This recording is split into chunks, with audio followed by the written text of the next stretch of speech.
Benny Gantz, the IDF chief of staff, has tweeted on Twitter or X just a few hours ago about the recognition of Palestine as a state by some of the Western powers. Today, Canada, Australia, and most notably of all the United Kingdom, i.e., Britain, have all today recognized the state of Palestine. Benny Boy, Gantz, not Milakowski, I mean Netanyahu, Benny Gantz of the IDF said this, I quote, "If advancing peace and stability in the Middle East is what you seek, dear Western leaders, and not buckling to domestic political pressure, then maximum pressure must be applied to Palestinian resistance, a certain Palestinian resistance force to relinquish power from them to return the hostages before anything else." Now, I've paraphrased that last part. He used the name of a group. I call them Palestinian resistance in this case. Now, first off, can't expect a hostage deal if you're airstriking the negotiators in Qatar, for example. Could you be sabotaging the return of your own people? You being a bad boy, Benny? Is this the Hannibal directive? But worse, like a Pokemon, it's evolved so that you can keep talking about the return of hostages, but practically and systematically you remove all possibilities to actually get them back. It could be, right? Now, many analysts have said as much. They've said that you can't be asking for the hostages back and then the people you're speaking to try and negotiate a way to get them back, you're striking them. What kind of logic is this? But I want to mention something very important that Benny Boy has let slip. This is the purpose of my video today. And I'll be brief. No. I mean it. I mean it. It's shocking. It's breaking news. What I'm about to tell you. And that is, I agree with the IDF chief of staff on a certain matter. You see, read that last part of his tweet again. I don't know why I said again like that. Sorry. One take, guys. If you're new here, I just do one take analysis and news videos. Very candid. I'm not, cut, edit. I don't have time for that. Can't report to you all the news and analysis if I edit like that. Anyway, the latter part, God, you can definitely tell it's not edited. The latter part of his tweet aimed at Western leaders said, quote, "Buckling to domestic political pressure." He's saying to the Western leaders, don't buckle to political pressure from the domestic side, right? From your citizens.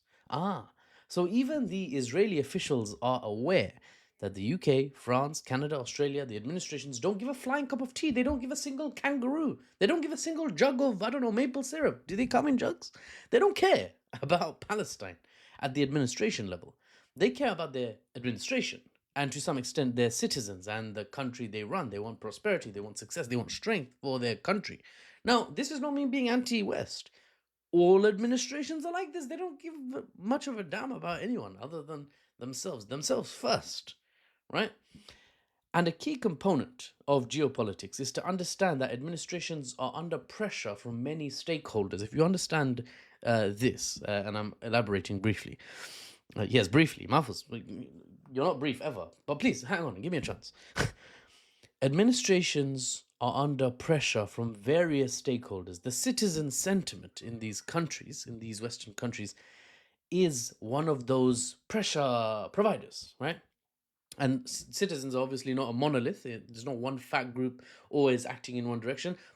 Very commonly, parts of the citizenry of a country will be wanting different things. They'll be pushing and pulling the administration, and the administration is just caught in the middle, trying to make a balancing act out of everything. But here, in these Western countries, it's citizen sentiment, by and large, unified on this Israel-Palestine conflict that has led to a foreign policy shift. The people, the common peeps of these countries, the Canadians and the Australians and the Brits. Oh yes, even us. Even us brown Brits. I know, crazy. Even us. It's the pressure of you guys. It's the pressure of us guys. It's, the unbiased ones. I mean, the biased ones. Sorry, the activists. It's the pressure of the citizens. It's your demands that led to a recalculation at the state level that AIPAC-equivalents in each of these countries could not overcome. They couldn't balance it out. The Israel lobbies, the Israel connected interest groups that lobby these states, They couldn't balance out the citizen sentiment that wants the exact opposite. For better or worse, I'm not cheering publicly at this shift. I'm here to provide you with the unbiased news, after all, as I say. And the news is clear, by the way. The people demanded a shift. Protests, calling on their elected officials, members of parliament, writing letters. Social media was barraged, obviously, or barraged, depending on how you want to pronounce it. I think I've messed it up both ways. The people wanted the administrations they live under to shift on this foreign policy matter. And under sufficient pressure, they would shift further from now moving forward. They would go further if the citizens said, you've given us something we want, but this is not enough. We want more. We want more. Right? We cannot recognize the state and then stand by as mothers and babies starve to death. I need my government to do even more, for God's sake. Right? Loads of citizens are like that in these countries. This is a reality. This is the reality of geopolitics that I wanted to outline in this video, that the wealthy elite don't want the common people, most likely you, part of the proletariat, the working class, the common citizenry. They don't want you guys to know that your views matter, that your actions matter, that your voices, especially if combined in a large fat group, directed in one direction, not the band, but your voices, combined, they have an impact on administrations. It means something. Now, time will tell if the recognition of a Palestinian state with no defined borders, no steps to actually push Israel off the land that internationally is recognized as not theirs, just the lip service of recognizing a Palestinian state, time will tell if that's enough for the citizens of these countries, or if the people in these countries will say, that's a good start, but nowhere near the end. I want more. What's going on in Gaza? Sort that out. Why are we still arming the state that's doing unspeakable things in Gaza? Stop that nonsense, right? This is okay. Fine, you've recognized it. Go, good job. Here's a pat on the head, Keir Starmer. But can we do some more, please? Like, that's the sentiment of a lot of people, the overwhelming majority of people that actually take any side on this foreign policy matter. There is, analytically speaking, a very high likelihood that these citizens will want more actions taken by their state in the wake of the crisis that has been engineered and inflicted upon the civilians of Gaza by the Israeli state, under the horrifically misused banner of self-defense.